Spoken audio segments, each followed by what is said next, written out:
Cultura de paz começa na minha casa. Cultura de paz começa dentro de mim, como a gente tem visto desde o primeiro dia, né?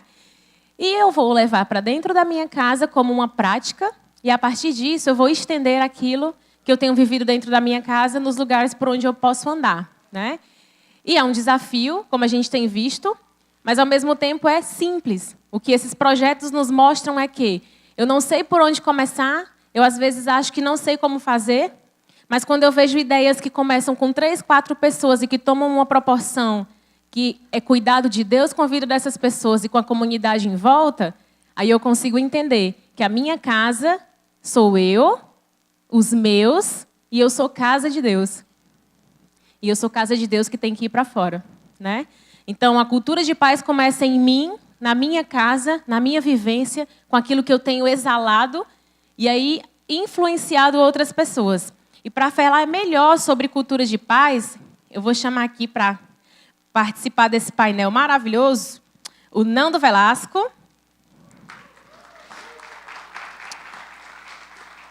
O Nando serve na IBC, na Igreja Batista Central, né, há quase 20 anos. Quase a minha idade. A irmã caída na mentira, né? Participou, né, da fundação do Celebrando Restauração, um dos pioneiros do CR. Atualmente, ele articula o núcleo de capacitação da IBC, né? E é bacharel em teologia pelo Seminário Palavra da Vida e mestre em evangelismo e liderança. Eita. Também, para compor esse painel, a gente vai chamar aqui o Carlinhos Queiroz.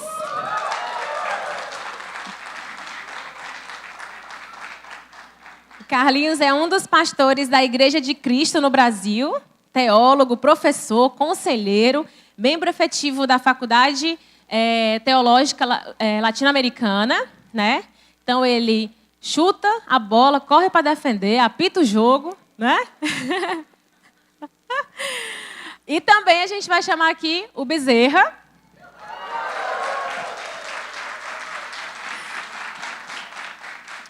Bezerrinha é pedagogo, né?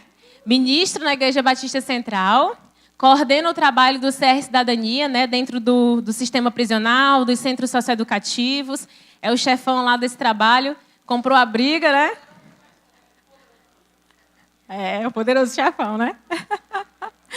Eu vou passar a palavra agora para o Nando.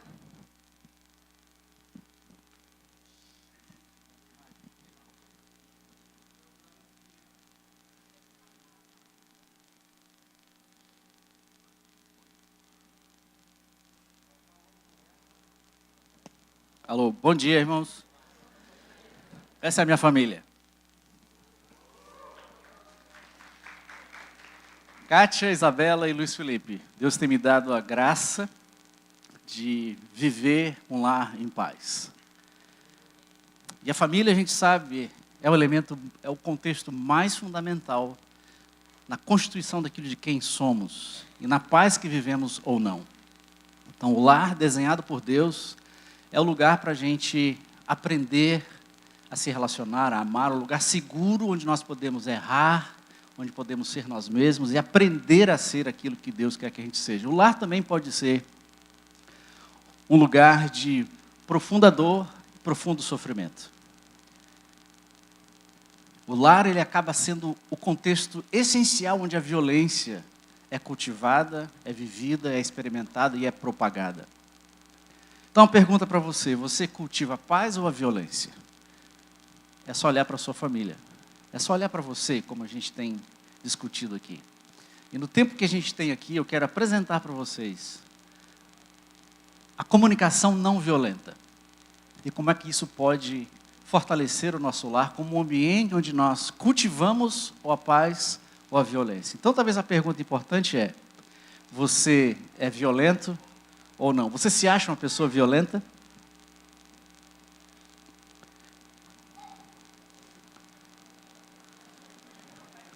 Quem não levantou a mão tem problema com a mentira. E eu vou dizer por quê, eu vou mostrar por quê. Porque, na verdade, a gente vive uma guerra de poder. Nós queremos dominar e controlar. Desde os nossos filhos, nosso cônjuge, nosso vizinho, os nossos pais, os nossos colegas de trabalho, os membros do nosso grupo, nós sabemos o que é certo. Nós temos a verdade. E especialmente aquele que não conhece Jesus, nós nos sentimos superiores e acabamos tendo uma postura de julgamento. Se eu tenho essa atitude de julgar, eu sou uma pessoa que me enquadro no perfil da violência. Então, ao invés da gente dominar e convencer, a gente deveria nos conectar e nos relacionar. Então, comunicação não violenta. O que é isso? Como eu falei aqui na conferência no ano passado, comunicação não violenta é uma abordagem da comunicação criada por esse psicólogo, Marshall Rosenberg, que diz o seguinte: comunicação não violenta é um processo de comunicação que estabelece a paz nas relações. Como? Reconhecendo as necessidades mútuas, respeitando as diferenças e criando espaço para a empatia. Simples assim. É muito simples de fazer isso, gente. Por que a gente não consegue? É um processo de comunicação, não é uma receita, que estabelece a paz. Como? Reconhecendo as necessidades das duas pessoas, respeitando as diferenças e criando espaço, não para que a minha vontade seja feita, nem que a vontade e a opinião do outro se prevaleça, mas para que haja um contexto de empatia e compaixão. São 4 passos. Primeiro, observar sem julgar. Depois, reconhecer os sentimentos. Os seus sentimentos. O que está por trás daquilo que você está observando, daquilo que você está querendo dizer, daquilo que você está comunicando. Depois, você identifica as necessidades. Por que é que eu estou sentindo o que eu estou sentindo, que me leva a falar o que eu estou falando? E, por fim, eu faço um pedido ao invés de uma demanda, de uma exigência. Vocês querem tirar foto de mim? Não, brincadeira. Esse PDF vai estar disponível, pode ficar à vontade, tá bom? Então pode tirar foto da gente.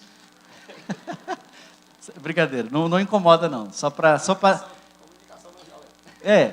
não estou julgando a sua postura não, entendeu? Pode tirar foto à vontade, mas só para você não se preocupar, que isso vai estar disponível para você.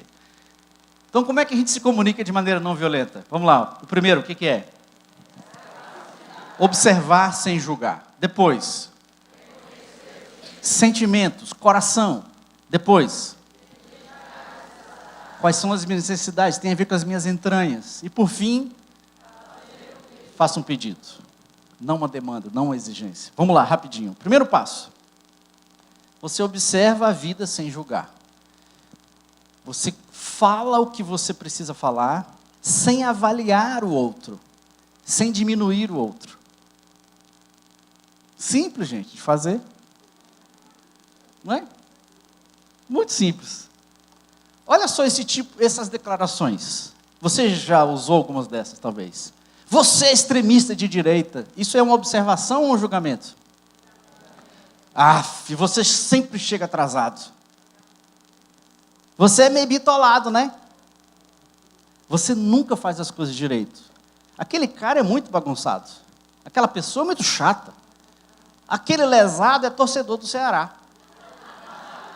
Ou aquele abestado é torcedor do Fortaleza. Almeida abestado. É uma expressão aqui do nosso Ceará, né? Lula é bandido. Bolsonaro é um louco. E por aí... Ok, deixa eu mudar essa página aqui. Não vamos entrar nesse assunto aqui. Glória a Deus. Nós começamos a nos tornar pessoas violentas quando eu pratico ou eu não pratico o que Jesus diz em Mateus 7:1. Não julgueis. O problema é que nós somos cheios de verdade, cheios de concepções, cheios de leituras, cheios de conclusões. Sobre tudo, você está me avaliando agora. Você está julgando agora, porque nós temos opinião sobre tudo e todos, sobre os comportamentos, sobre quem vai para o céu, sobre quem não vai, sobre qual é o melhor candidato, como é que o Brasil deveria ser regido, e por aí vai. Nós temos uma dificuldade de ver a vida e aceitar a vida como ela é. Nossos olhos nos condicionam a ver o mundo do jeito que a gente gostaria que ele fosse. Por isso que as nossas relações, elas estão sempre avaliando as pessoas. Se você está falando certo, se você está se comportando da maneira correta. Por isso que eu disse que eu sou violento. Porque eu não aceito as pessoas como elas são. Eu quero que elas sejam aquilo que eu sou. Eu quero que elas dirijam do jeito que eu dirijo. Eu quero que elas gostem das mesmas coisas. Se você faz algumas dessas coisas, você se enquadra no perfil violento.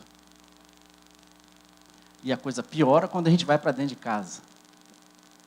Porque a gente convive com algumas pessoas em extrema paz ou extremo conflito. O que é julgar, gente? É formar uma opinião, uma conclusão sobre o outro. É dar um veredito, fazer uma crítica, deduzir, pensar, concluir, sendo que eu nem ouvi a pessoa. Eu já tenho as minhas conclusões. O problema dos julgamentos é que eles são superficiais, parciais, limitados, hipócritas, defensivos, duros, arrogantes e baseados na minha autojustiça. Por isso que Jesus diz logo no meio do Sermão do Monte. Passou o capítulo 5, o capítulo 6, ele estava indo para o final e disse, gente, peraí. Se vocês esquecerem de tudo que eu estou falando aqui nessa montanha, lembre só do primeiro versículo do capítulo 7, não julgueis, para sermos pacificadores. Está aí, Mateus 7:1. Por exemplo, me mostra aí as cores, viu? Por exemplo, olha só, se isso aqui acontece na sua casa, a sua esposa chega para você e diz, você não se importa comigo, você não tem consideração, você nunca tem tempo para mim e não conversa comigo. Alguém se identifica? Isso acontece o tempo todo, gente. Isso aqui é uma observação, é um julgamento, é um quê, maridos? Hein, maridos? Você se sente julgado aqui, não? Deixa eu te dar um exemplo de uma observação. Como é que seria? Amor, quando eu não tenho a sua atenção e você não conversa comigo, fala, Deus. Eu estou observando o fato, sem ler, sem julgar, sem avaliar. Depois a gente completa a frase aqui. São 4 frases que vão se completar. Segundo passo, então. Quais são os sentimentos que estão impulsionando você falar ou agir ou pensar de determinada forma?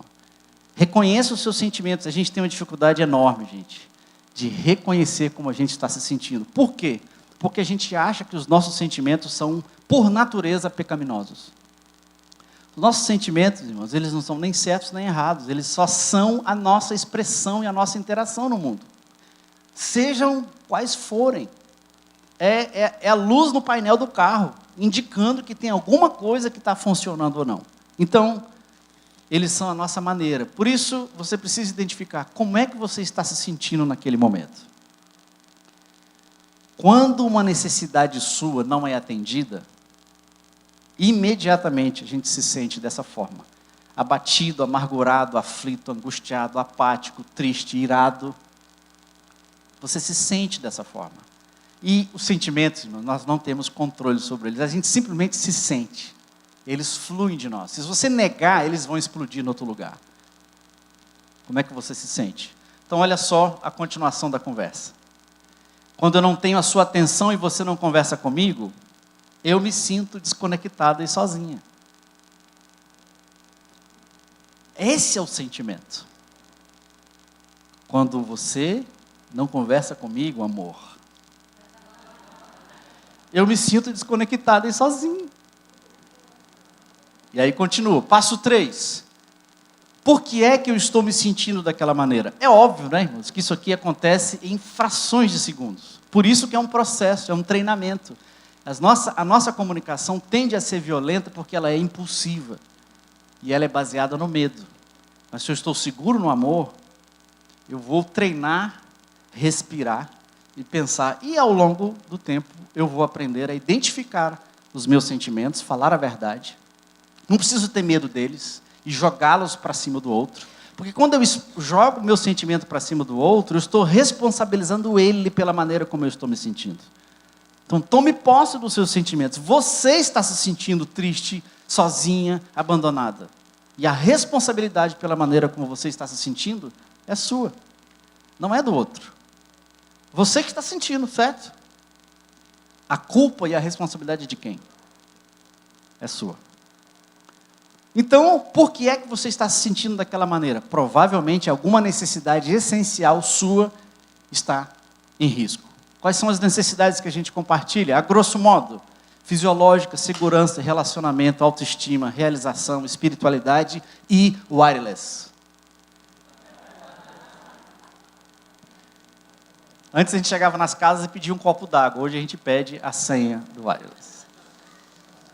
Quais são as suas necessidades?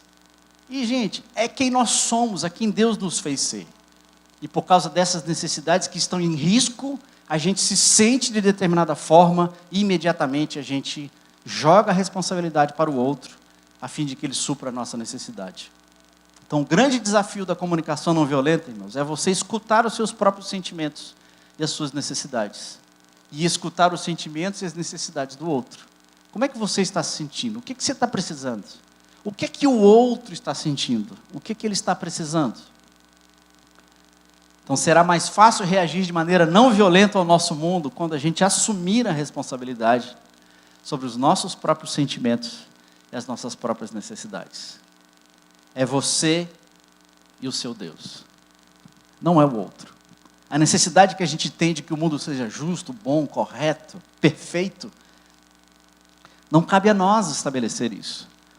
Como o pastor Armando espetacularmente colocou. Em nome da paz, eu sofro a violência. Como é que continua a nossa conversa? Amor, quando eu não tenho a sua atenção e você não conversa comigo, eu me sinto desconectada sozinha, porque a sua presença me faz sentir que não estou só nos desafios do dia a dia.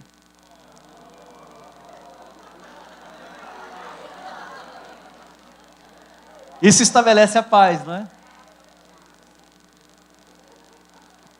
Por fim, você observou, você viu o que está acontecendo, você fala a verdade sobre isso sem julgar, você reconhece como você está se sentindo, você fala das necessidades que você percebe, e por fim, você não cala a boca e fazer o quê, né? Tem que sofrer calado, né? Tem que levar a minha cruz, né? Tem que negar a mim mesmo, né? Negar a si mesmo é você, não é mentir sobre as suas necessidades, sobre os seus sentimentos e se calar. Sabe por quê? Isso vai virar um ácido na sua alma. Você precisa falar a verdade sobre a maneira como você se sente, precisa ser honesto consigo mesmo, você precisa reconhecer as necessidades mais profundas da sua alma, o que está em risco, e por fim, você não se cala, você faz um pedido. Não uma demanda. Pedido ou uma exigência? É difícil perceber a diferença. Qual é a diferença entre um pedido e uma exigência? Depende do tom. Uma demanda força a pessoa a se submeter, o que interrompe a comunicação e a conexão. Uma demanda você não tem opção. Um pedido genuíno, a outra pessoa tem a opção de fazer ou não fazer o que está sendo pedido. Simples, né? Voltando à conversa.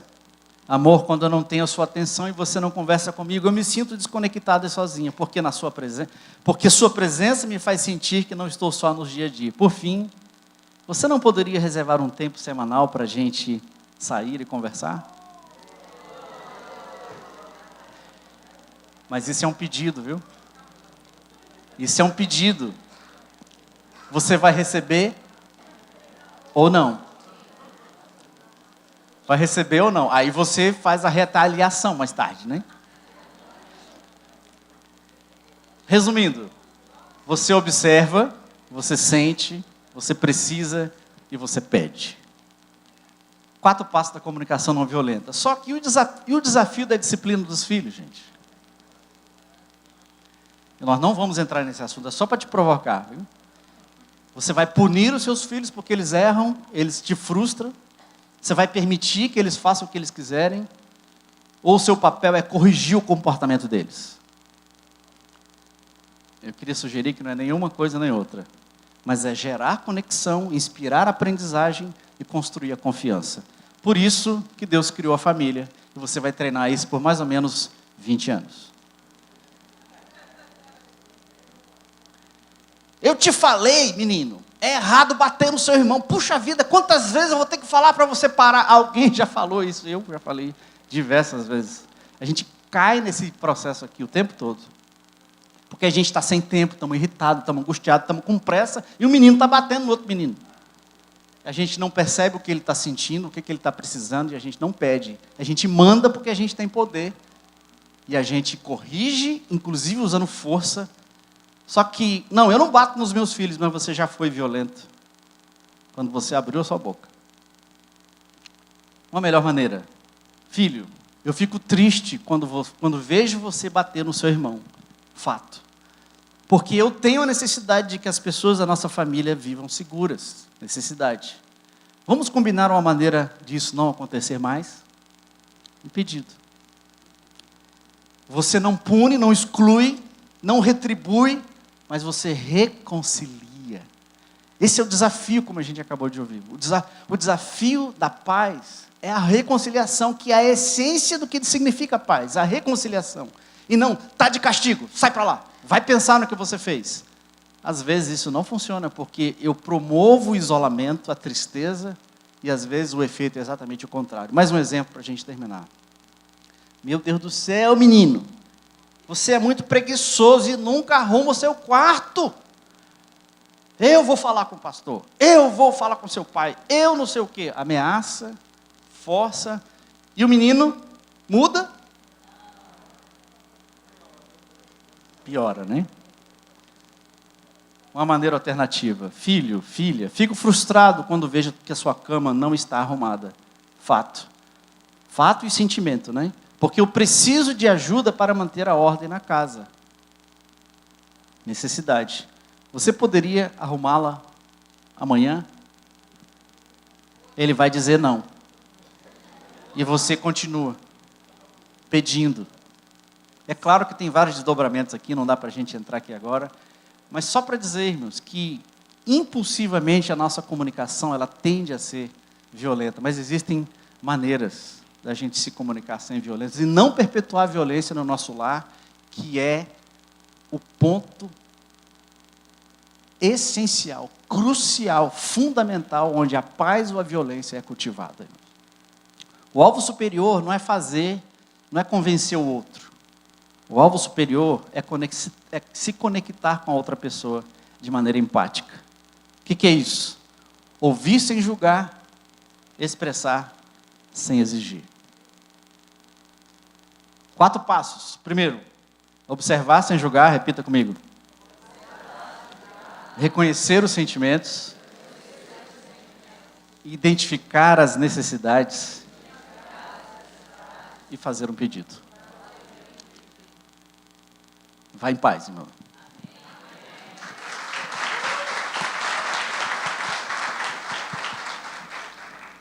Eita, que desafio, hein? Só um pouquinho, né? Então, eu vou passar agora a palavra para o pastor Carlinhos Queiroz, para falar um pouco para a gente sobre generosidade nos relacionamentos como um caminho para a paz. Carlinhos, bom dia a todos e a todas. Continua sendo Carlinhos.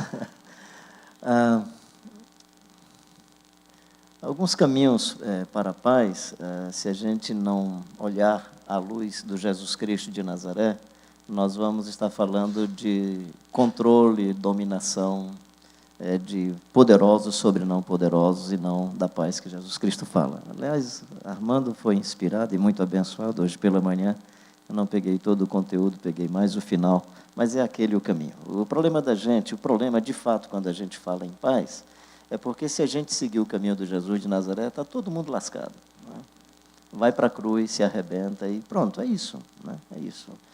Vai ter um tesoureiro complicado como Judas, amigo Pedro, que nega e tal, e por aí vai. Né? E Paulo fala uma coisa muito interessante, lá em 2 Coríntios 10, 3 e 4, ele diz que as nossas lutas, as lutas da nossa milícia, inclusive em torno da paz, não se usam das armas, que são as armas do contexto do nosso mundo. Ele fala que tem um outro jeito de se viver a paz, né? Então, acho que essa premissa é muito importante. Eu acho que a primeira coisa que a gente precisa compreender é que nós temos que falar sobre paz na perspectiva do Jesus Cristo de Nazaré. Quando ele diz, deixo-vos a paz, a minha paz vos dou, não vos la dou como o mundo a dá, é porque o mundo tem um tipo de paz que faz parte da nossa cultura e do nosso contexto, e quando nós menos esperamos, nós estamos trabalhando com a cultura da paz que o mundo oferece e dá, e não do modelo que o Jesus Cristo de Nazaré promete oferecer. Então, acho que a primeira coisa é estabelecer essa premissa. De que paz nós estamos falando?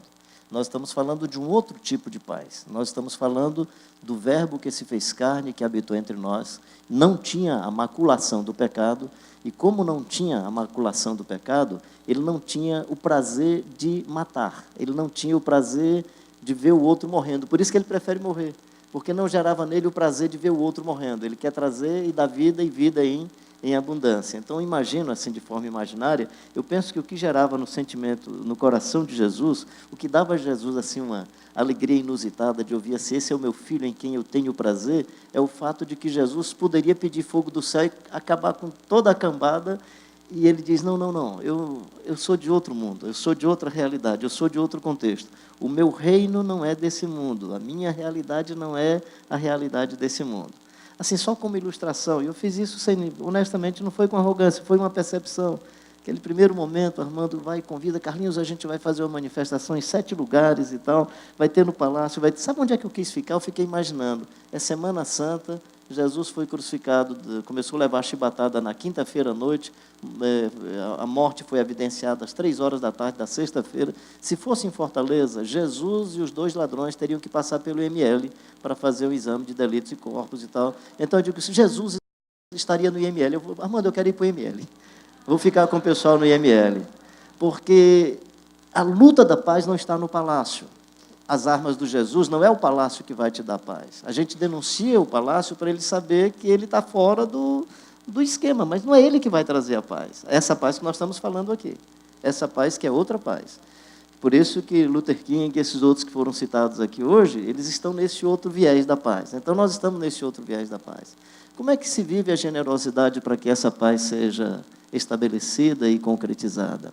E aqui quero dizer para você que sou de uma família que tem na sua história muita violência, né?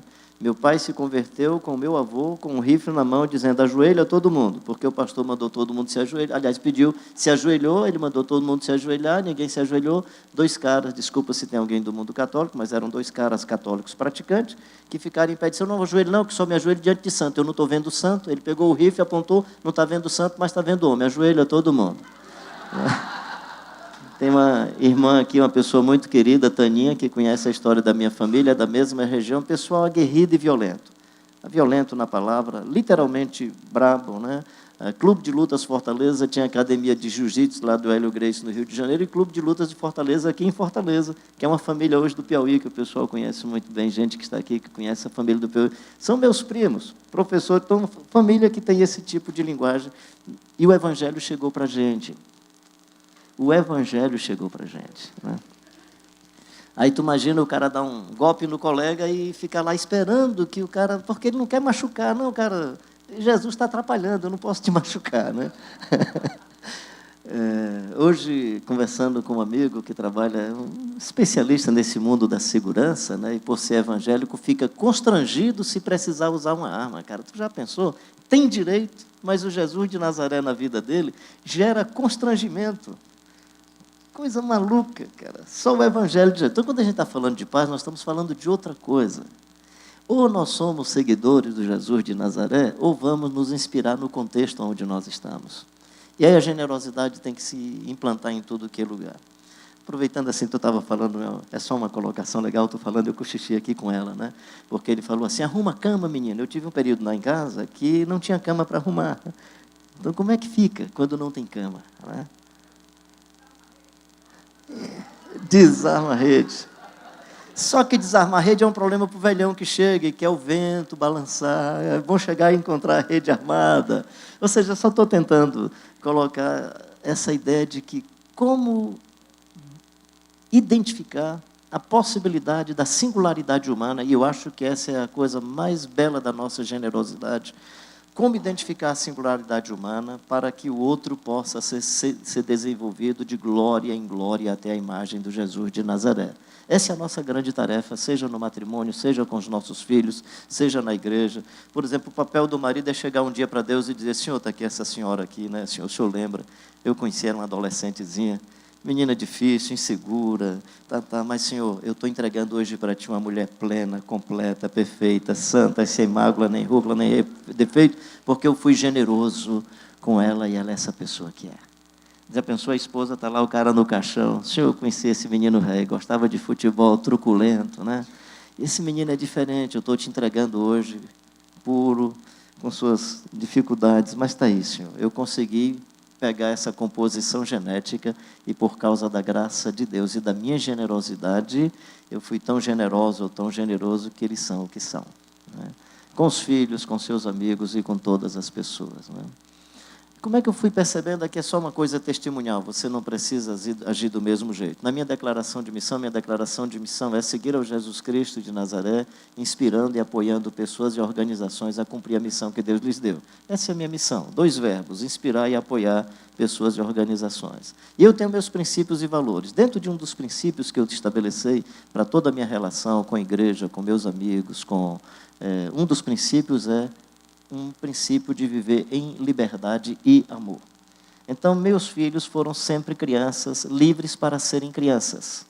E foram adolescentes livres para serem adolescentes.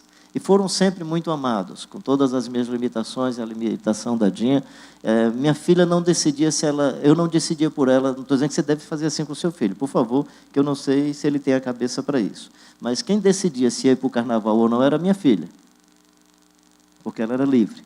E eu tinha o amor de conversar com ela sobre isso, e ela chegar no outro dia para mim e disse: pai, eu disse que ia, mas não vou não, sou nem doida.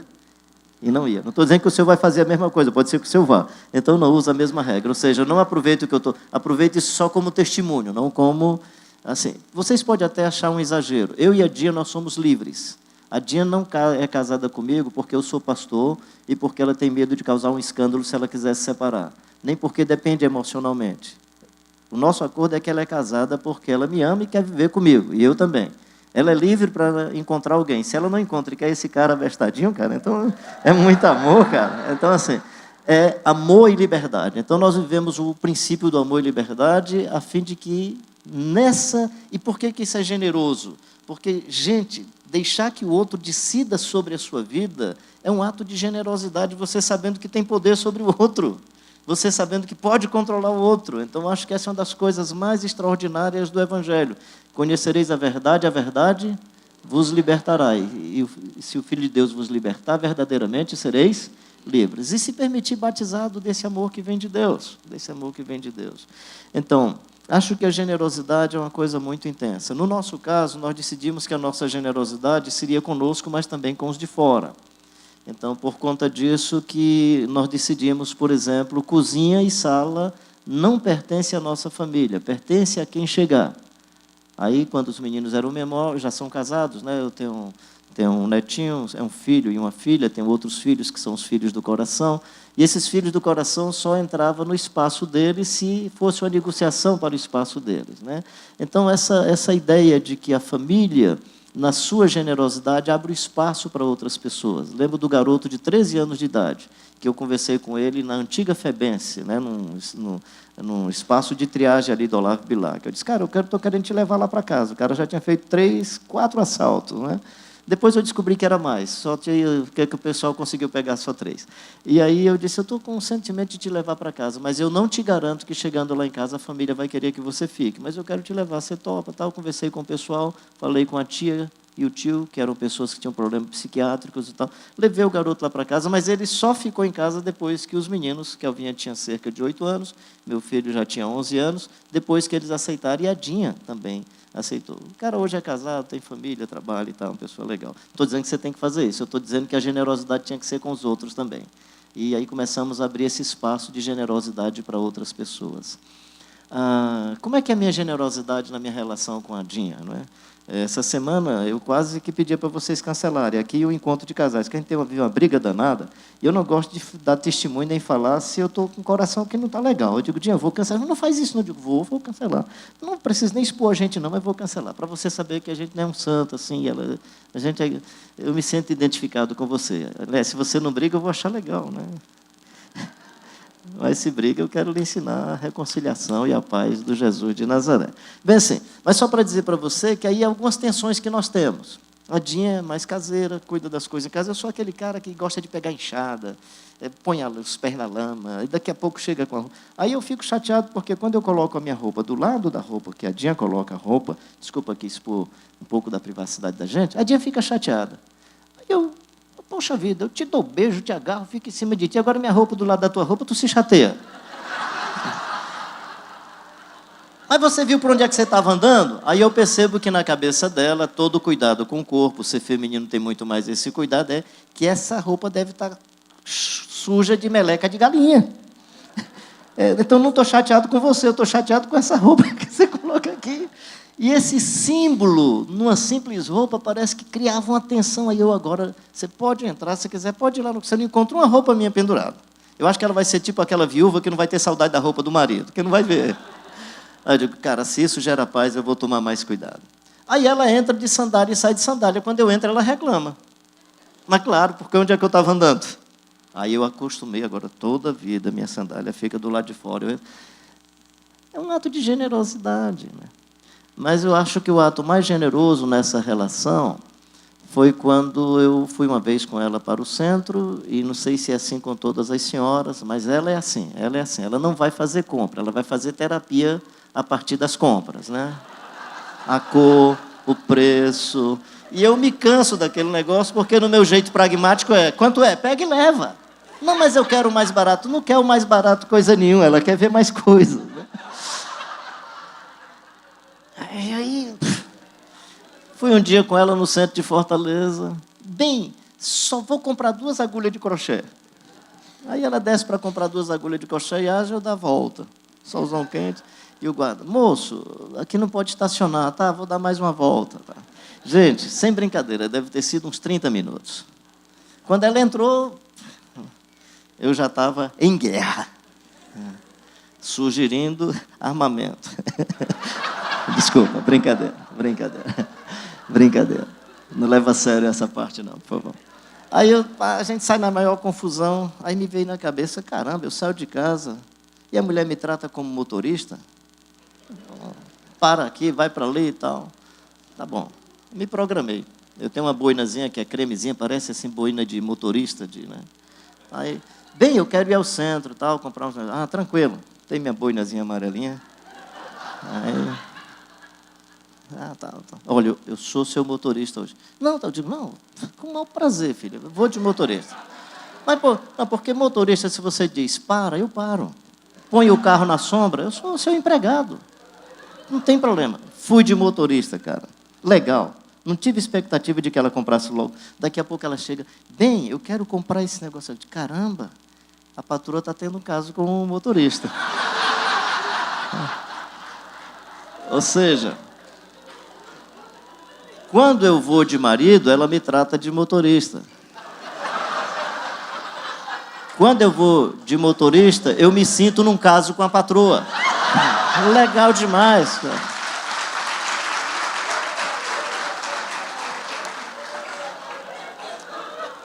Então, acho que a paz e a generosidade, por favor, eu estou colocando isso mais por causa daquilo que eu presumo o Espírito Santo tem feito na minha vida. Eu sou um cara tão...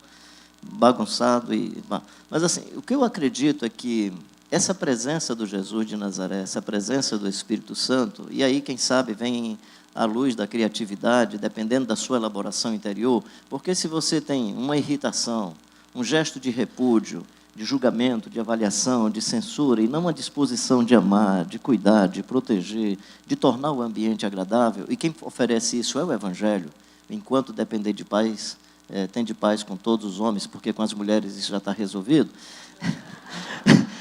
ou porque é impossível. enquanto depender de vós, tende paz, então construa paz, seja um pacificador, felizes os pacificadores, as pacificadoras, porque serão chamadas filhas de Deus.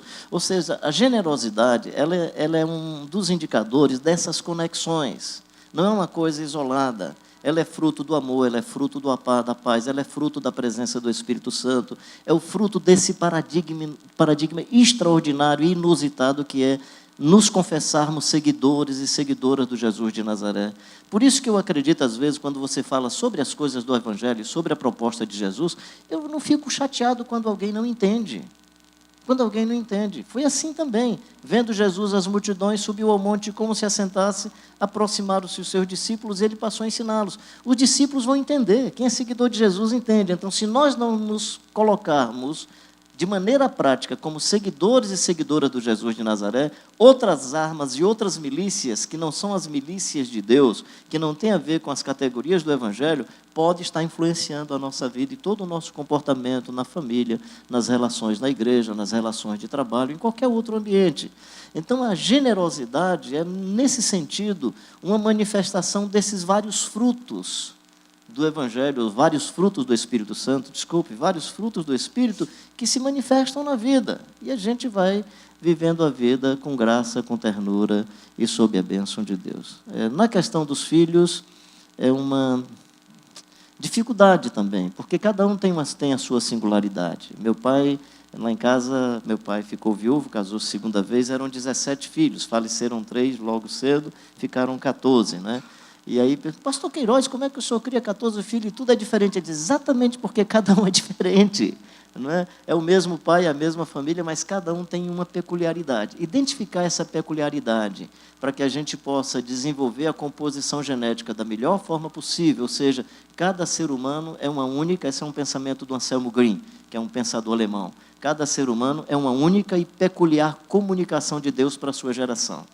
Então, quando o Nando está aqui falando, é uma comunicação de Deus para a nossa geração. Quando o Ed está lá na sua igreja pregando, é uma comunicação de Deus para a sua geração. Quando é o Armando Bispo que está pregando, é uma comunicação de Deus. Quando é o Arnaldo, é uma comunicação. O irmãozinho e a irmãzinha, estou falando assim, irmãozinho, não no sentido pejorativo, mas assim, para dar o sentido de que não estão lá em cima com o microfone, estão lá sentados. Ele e ela são uma comunicação de Deus para a sua geração. Você, meu querido e minha querida, é uma peculiar e única comunicação de Deus para a sua geração. Qual é o nosso papel dessa generosidade? É criar os processos e facilitar as condições para que essa comunicação de Deus, ainda que maculada pelo pecado, com a presença do Jesus de Nazaré, seja transformada. Por que é que eu sinto prazer quando um cara que comete a violência e alguém vai lá e dá uma chibatada nele? Porque dentro de mim tem a maculação do pecado. E aí eu sinto prazer na violência. Por que é que eu sinto prazer se um cara deu um tiro na cabeça de um adolescente e aí eu vejo aquele mesmo cara levando 2 tiros e sendo estraçalhado? Por que eu tenho prazer? Por causa da vingança? É por causa da vingança. Mas o que é o meu espírito da vingança? O pecado que está dentro de mim me dá um certo senso de prazer. Eu gosto de futebol. Jesus me atrapalhou no futebol. Porque eu gostava de futebol e quando o cara me dava uma pancada, eu dava uma voadora. Pequeno, mas atrevido. E se acertasse, saía todo assim afoito de que o cara está pensando o quê? É grandão, mas eu cheguei junto, né? Hoje, se eu fizer isso, cara, eu morro de vergonha. E não foi a idade, foi bem mais jovem com Jesus de Nazaré. E me aconteceu um fato inusitado. Jogando futebol de salão, um cara pegou a bola assim, jogou no meu rosto por nada. Aí me deu vontade de pegar o cara e tal, fiquei, segurei e tal, não sei o quê. Um dia estou batizando um grupo de pessoas de uma igreja com a irmã, que o pessoal me convidou para celebrar o batismo. Na hora que eu estou com um rapaz aqui batizando, conheci o cara, fez classe de estudo bíblico, um bocado de coisa e tal, mas na hora do batismo, aquela vontade de deixar afogada, né? Não disse nada. Terminou o momento, ele me deu um abraço. Pastor, a gente se conhece de outros lugares. Eu digo, cara, me lembrei hoje. Ele me deu um abraço, me desculpa, pastor. Agora, você imagina se naquele momento, da quadra, eu tivesse sido um cara violento, eu tivesse sido agressivo. Ele disse, o senhor não sabe como eu pedi a Deus que o senhor nunca descobrisse que era eu. Jesus chegou, gente. Jesus chegou. Jesus veio para esse mundo. E um grupo pequeno, nunca esqueça isso não. É um grupo pequeno, não é uma grande massa, é um fermento. Não é uma grande massa, a gente fica sendo, o Brasil, não, eu não sonho que o Brasil todo vai ser convertido. Não sonho. Quando eu não sonho, não é que eu não quero, eu quero. Mas Jesus disse que eles não querem. Ele disse que é um caminho apertado, estreitinho, e que poucos resolveram ser esse fermento. Então, quando eu olho assim, a cristandade brasileira, maior país católico do mundo, segundo maior país protestante do mundo, corrupto, violento, complicado, eu digo, que cristandade é essa? Mas eu continuo acreditando e tenho visto em vários lugares esse fermento da sociedade, batizado de generosidade, revestido de muito amor, de muita graça e de muita paz. Se a gente muda esse lugar, eu acho que às vezes não muda não, acho que nós vamos ser apedrejados como foi o Estevão. Não diz que eles mudaram o primeiro século, muito pelo contrário. Muito pelo contrário. Aliás, quando chegou no terceiro século, os poderosos se aproveitaram da grande massa que representava um tipo de poder e fizeram o que eles fizeram. Constantino fez o que fez, né? Mesmo assim, ficou um fermento ali que não foi nessa onda toda. Não vá nessa onda toda. Se permita batizado de generosidade, de amor, de paz, e se permita revestido pela vida do Jesus Cristo de Nazaré. Somente Ele pode resolver esse problema da maculação do pecado que ainda está nas nossas veias, nas entranhas, na respiração e na transpiração. Que o amor de Deus nos visite.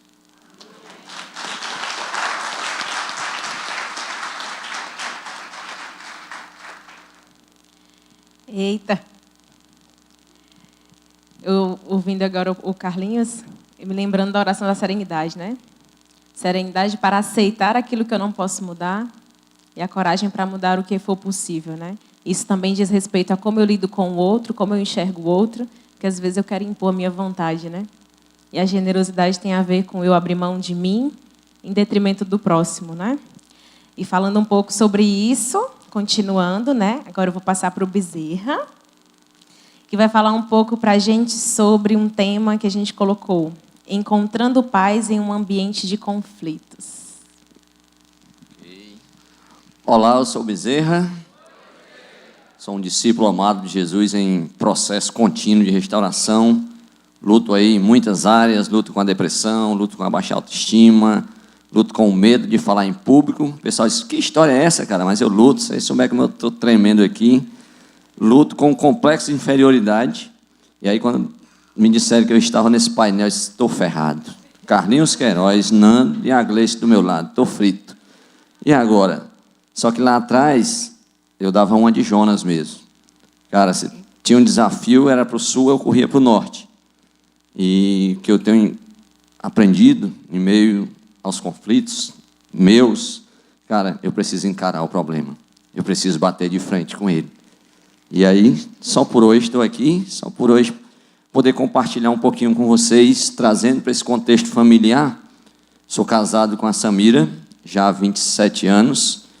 Tenho 3 filhos, uma filha, 2 filhos do coração, e a filha minha e da Samira. Tenho 3 netos, tenho uma neta já com 16 anos. E quando eu digo filhos do coração, mas ao mesmo tempo são meus filhos, e assim, não tem diferença. Quando a Samira casou, ela já trouxe 2 filhos. O Rogério tinha 8 anos, a Camila tinha 2.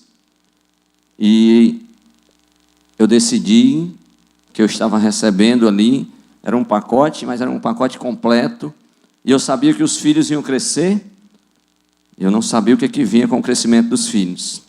Na época eu não tinha ainda uma caminhada cristã, mas eu entendia o crescimento. Eu venho de uma família de 7 filhos, meu pai passou princípios preciosos, né? E eu decidi encarar essa realidade, crescer, caminhar junto com a Samira, e aí os filhos foram crescendo. Sueli chegou, foi um desafio, né? Minha filha foi crescendo, e chegou um período onde eu tomei uma decisão por Jesus. Só que já tinha uma história com a Samira, já tinha uma caminhada. Eu trabalhava com os frades capuchinhos, trabalhei 26 anos com os frades. O Nelson brincou que eu já era eu era um coroinha na época. Eu acho que eu tinha saído de lá um padre formado, com 26 anos. Mas sim, aquela caminhada toda, e aí eu tomei uma decisão. E achei interessante a turma falando dessa, como respeitar essa questão realmente, como entender o outro, essa questão da generosidade. E quando eu cheguei em casa, agora o conflito aumenta, né? Mas eu estava vivendo o primeiro amor, então eu estava muito, e eu cheguei em casa e olhei para a Samira e feliz, eu digo, vou dar notícia para ela, e domingo ela vai estar na igreja comigo, e o negócio agora vai. Agora é diferente, a gente gostava muito de carnaval, faltava alguns dias para chegar o carnaval, e eu cheguei para ela feliz, dei um abraço, Samira, tomei uma decisão por Jesus. Ela olhou para mim assim, se torceu toda, disse, e agora? Você quer dizer que a gente não vai mais brincar o carnaval? Aí veio o primeiro conflito, né? Naquele momento eu digo, olha, hoje eu estou entendendo que eu não vou, né? E quis dizer, e você também não vai, e agora eu tomei uma decisão, e você precisa estar comigo. Mas aí eu fui conversar com era recém-chegado, recém-convertido, aquela alegria toda, fui conversar com os meus líderes, e ele disse, cara, quem tomou a decisão hoje foi você. Você precisa agora começar a entender, começar a respeitar esse outro lado da tua esposa, conviver com esse conflito. E aí eu fui aprendendo, né? Samira é devota de Maria, e para ela, gente, por incrível que pareça, só funciona se for a primeira missa. E a primeira missa é 5 horas da manhã. Então, todo dia 13, durante muitos anos, qual é meu primeiro trabalho? É acordar 4h20, 4h30, ela está ali, eu olho, ela já está de branco. E eu digo, Senhor, eis-me aqui. Né? Então, assim, é levá-la para assistir a primeira missa, porque se ela perder a primeira, não funciona, né? E eu conversava com os meus líderes e ele dizia, cara, cumpre teu papel. E aquele conflito, eu fui realmente entendendo, eis-me aqui, caminhando, né? Samira até hoje, são 14 anos de caminhada cristã, mas eu aprendi a respeitar e entender que ia ser no tempo dela, que não ia ser não é no meu tempo, mas no início era realmente, tem que ser na próxima semana, tem que ser. E eu aprendi a respeitar o tempo da Samira, a celebrar cada detalhe. Você não viu, você viu muita gente, mas você não viu minha esposa aqui. Mas ela está em casa, é aquela pessoa que respeita, que caminha comigo. Eu hoje trabalho dentro do sistema prisional e se eu chegar em casa com 50, 30 coletes todos sujos, é aquela que vai lavar, que cumpre a missão. Se eu chegar para ela e dizer, Samira, eu preciso de 15 litros de café para levar para um mutirão dentro do presídio hoje. 3 horas da manhã ela está fazendo aquele café. Então, assim, eu tenho aprendido, os dois caminhando, né? E a gente tem aprendido muito com esses conflitos. E os filhos foram crescendo, né? O interessante é que essa questão da caminhada, né? Recentemente teve lá a questão do cheque, né, Nando? A gente tinha um compromisso, a Gleice explica comigo todos os dias, né? A gente tinha um compromisso, eram 3 cheques que a gente tinha que assinar esse cheque, tinha que endossar, e um dos meus cheques foi, cara, quero continuar ao lado da minha esposa, quero continuar firme com ela. E eu assinei o cheque e entreguei para ela, e aí Samira foi ao médico, entendeu? Tinha que fazer uma caminhada, tinha que começar uma caminhada cristã, ou uma caminhada mesmo física, tinha que... E ela olhou para mim e disse, eu quero caminhar, mas eu só quero caminhar se for na beira-mar. Eu digo, eita Deus. E que horas nós vamos caminhar, Samira? Não, a gente sai de casa 4h30 da manhã, 5 horas a gente está na beira-mar. Eu digo, Senhor, eis-me aqui, pai. É o cheque, né? Mas o cheque foi endossado, então vamos honrar esse cheque, né? E aí a gente, segunda, quarta e sexta, 4h20, 4h30 no máximo, a gente está saindo, e quando dá ali 10 para as 5, a gente já está na beira-mar, caminhando. Aí veio um outro conflito, que é eu estou com tratamento de coluna e não posso caminhar. Agora eu vou dizer para ela que eu não posso caminhar, e aí está tudo resolvido, que eu não posso. A médica disse que eu não posso caminhar e tal. Ela disse, não, mas você pode ir para lá e ficar fazendo teus alongamentos, que eu vou fazer a minha caminhada. Eu digo, tá bom, então vamos lá. Gente, tem sido muito, muito precioso. Muito mesmo. Tem dia que eu acordo e olho, eu digo, Deus, eis-me aqui.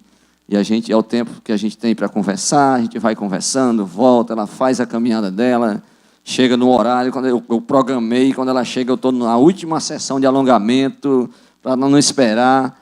Então, sou grato a Deus por isso, né? Mas, como eu falei, os filhos cresceram e quando cresce, cada um toma as suas decisões. A filha dela, Camila, nossa filha, Camila, casou muito cedo. Hoje tem 2 filhos, então tenho 2 netos, Gabriel e o Rafael.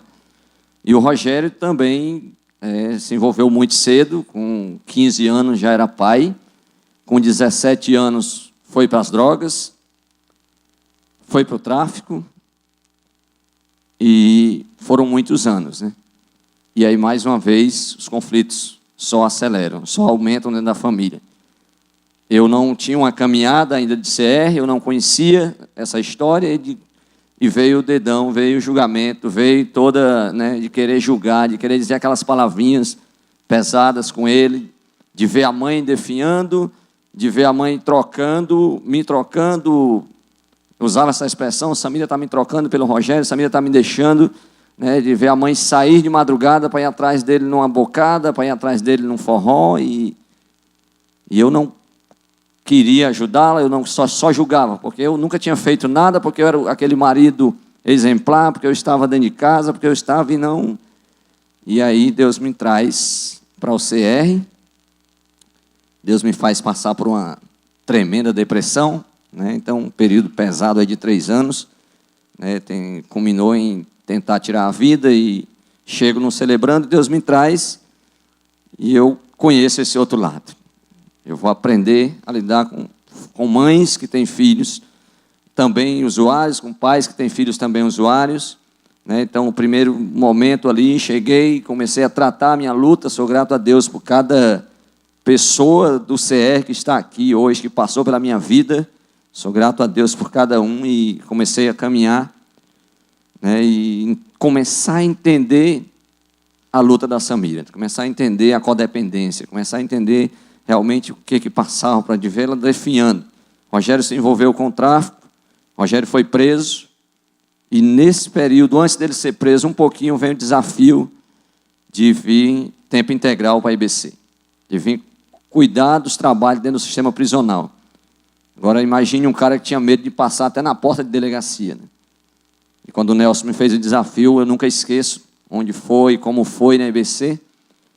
Então, foi difícil. O Nelson disse, cara, estou orando por 2 pessoas. Um já me disse não, o outro é você. Então, o cara já eliminou, que só faltava eu, né? Então, eu disse, estou orando aqui, eu queria te desafiar para começar o trabalho. Me deu 1 semana para pensar, e só aumentaram os conflitos. Samira foi a primeira a não, de imediato, a não concordar. Depois os amigos, 26 anos numa empresa, 26 anos trabalhando, e o pessoal dizendo que eu estava ficando doido, que na IBC tudo era transitório, que eu não ia ficar um dia, e eu fui conversar com o Nelson, esse jeitão dele, ele me disse, cara, só quero uma coisa, que você seja verdadeiro, não comigo, mas com Deus e com você mesmo. Se você me disser um sim, tem o mesmo valor de um não. Você precisa ser verdadeiro. E aí oramos, e na quinta-feira eu cheguei na porta do chefe, bati na porta dele, no coração. Ele disse, o que foi? Me chamava de Toinho, né? Não sei quantos me conhecem por Toinho. O que foi, Toinho? Tu quer pedir as contas? É? Disse, como é que você sabe disso? E aí vim, tempo integral, e aí fui para dentro do sistema, e lá eu aprendi a amar. Lá eu aprendi, eu entendi o outro lado. Lá eu entendi a... Logo em seguida, meu filho foi preso, e eu fui visitá-lo com o Nelson.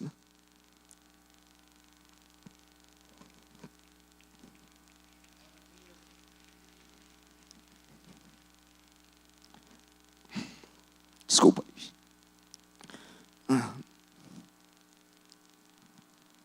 E ali eu entendi que tinha que amar.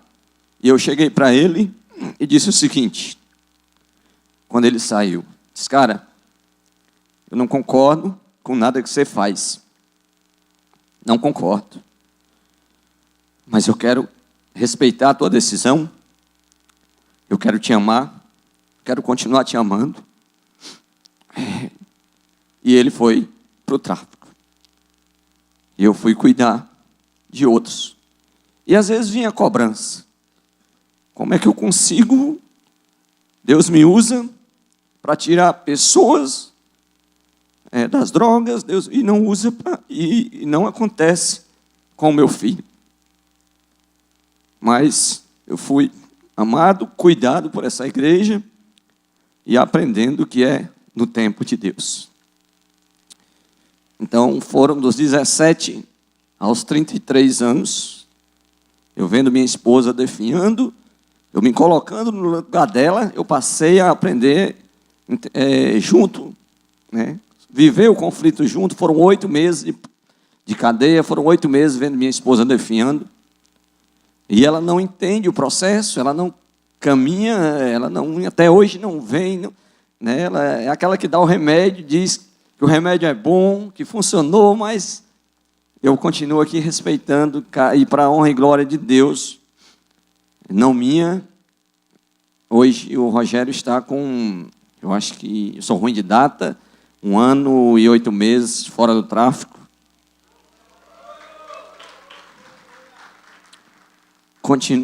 Trabalhando, mas ele me diz uma coisa, e aquela decisão que eu tive lá atrás de amá-lo, eu continuo dizendo para ele: cara, eu preciso ser verdadeiro contigo.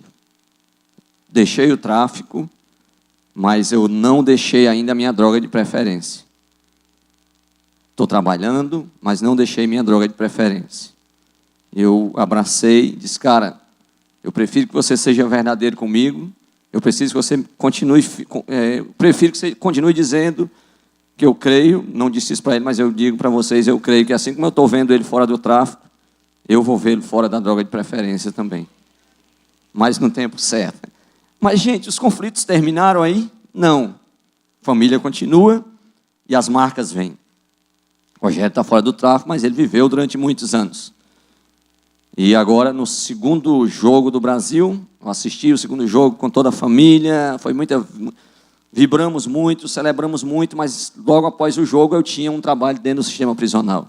Eu tinha que ir visitar uma unidade prisional. E quando eu saí dessa unidade, que eu olho para o celular, tinham 18 ligações da esposa. E eu digo: o que aconteceu, Deus? 18 ligações. Aí eu liguei para ela, e ela chorando, disse: venha para casa, corra para casa, que está acontecendo algo muito pesado, muito difícil, você precisa estar aqui. E eu disse: tenha calma, vamos aí. Aí digo: pronto, agora é o ápice do conflito mesmo, né? O que aconteceu?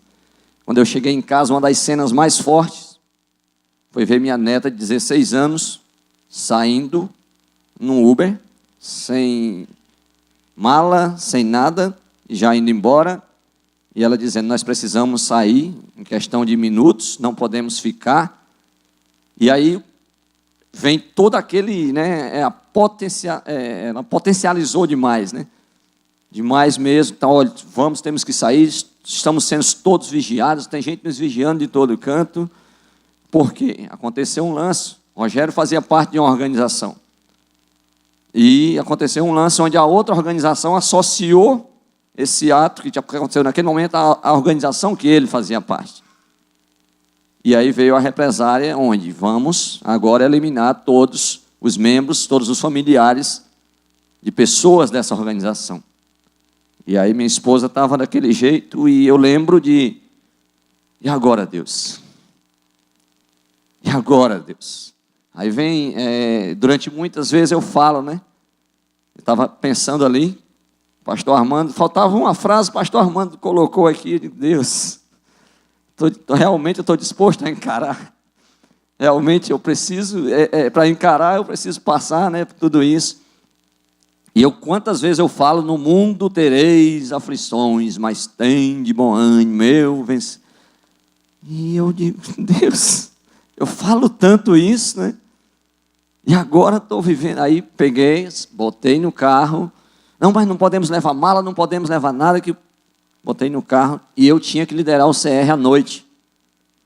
E aí eu sou grato a Deus pela vida da Gleice, pela vida da minha equipe, que também tem pessoas aqui. Quando eu cheguei no CR, levei a Samira, ela nunca tinha ido no CR Unisete, eu digo, só assim ela vai no CR agora. Mas não, gente, eu estou brincando aqui. Ela chegou lá, oramos com ela, e eu ainda meio que não, mas eu tenho que cumprir a missão aqui. Por alguns segundos eu esqueci que tinha que estar do lado dela naquela hora. E essa jovem amiga, junto com a minha equipe, disse, não, cara, vai lá, vai cuidar da tua esposa, vai. Eu disse, eu vou pegar umas malas. Não, você não pode voltar. Ela dizendo, aí os meninos disseram, vai embora. E para mim, o que mais doeu foi eu me ver, 12 horas da noite, dormindo no chão, na casa da minha filha, porque não tinha dado tempo tomar um banho, porque não tinha dado tempo pegar uma roupa. E eu digo, Senhor, não quero muito isso para mim, não. Deus, é isso mesmo. Fui chorar, fui orar. E aí veio para mim, no mundo tereis aflições, mas tem de bom ânimo. Eu venci o mundo. E ali eu fui orar e acordei e eu digo, Senhor, eu vou voltar. Eu vou para casa, com prudência. Isso, nessas horas, muitos amigos. Minha família é muito grande. Deus me deu uma família grande hoje. Essa igreja amada é minha família. Assim, Deus me deu uma família já dizendo, cara, estou aqui e tal. Obrigado, pastor Armando. O pastor Armando me mandou um zap, estava fora. Disse, cara, Bezerra, o apartamento está lá, meu irmão. Te dou, vai lá, se precisar, é só chegar lá. Mas não, beleza, muitos amigos. E eu acordei de manhã, digo, Samira, eu estou querendo voltar. Como é que está teu coração? Ela olhou assim para mim, disse, está difícil, né? Talvez a gente chegue lá. Será que dá tempo a gente chegar? Mas se você quer voltar, vamos juntos. Vamos juntos. Gente, eu me senti forte naquela hora. E a família dela toda tocando terror, ele tocando mais terror ainda, porque ele conhecia a realidade, ele sabia da gravidade. Então todo mundo tocando terror para que a gente não voltasse. E nós voltamos com prudência, orei, trouxe a outra filha que mora vizinho também, conversei com o esposo, voltou. Passamos o dia trancado dentro de casa, mas orando, observando. Se alguém batia no portão, já vinha ali. Se alguém escutava alguém soltar uma bombinha, já parecia ser um tiro de 12. Então, assim, Aí no domingo saímos para passear. Um amigo ofereceu a casa também. Obrigado, viu, amigo? Ofereceu a casa e fomos para lá. E engraçado, gente, só quando eu entro na rua, a primeira coisa que eu vejo, aí ainda bem que ela não viu, é uma pichação da organização que estava ameaçando. Eu digo, para onde eu vim, Deus?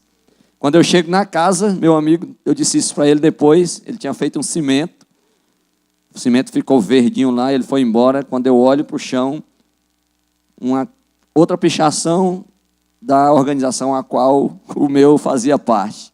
Eu digo, agora estou frito. Eu estou na casa de... E a minha esposa lá, eu não vou dizer isso para ela, e passamos o dia todo conversando, e voltamos. E aí, para encerrar, e agora? Vou continuar amando esses caras, vou continuar trabalhando, vou continuar dentro do sistema, porque vem toda essa questão mesmo, não vou mais. E aí fui orar, fui colocar diante de Deus, porque na terça-feira eu tinha que fazer um trabalho com essa organização que estava tocando terror.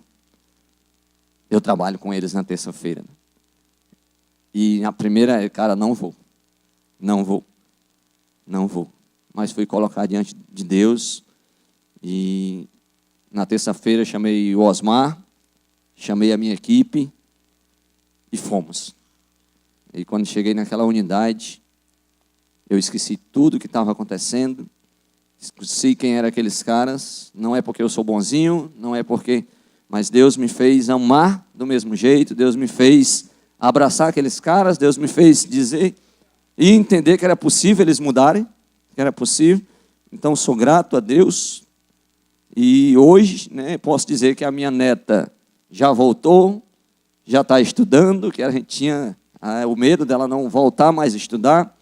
Estou morando na mesma casa, com prudência, mas crendo no Deus que realmente cuida, que realmente ama. Caminhando firme aí com a esposa, respeitando os seus limites, respeitando realmente o seu momento. Não tenho dúvida nenhuma de que um dia, numa dessas conferências que vem por aí, ela pode estar do lado aqui, não tenho dúvida nenhuma, né? Então, assim, existem os conflitos, mas eu sou grato, muito grato ao Deus que me sustenta, que me faz realmente continuar vivendo um dia de cada vez, continuar acreditando na mudança do homem, não aquela mudança simples, mas aquela mudança que o meu Deus, que o meu poder superior Jesus pode fazer, como fez e continua fazendo na minha vida. Então, muito obrigado, gente.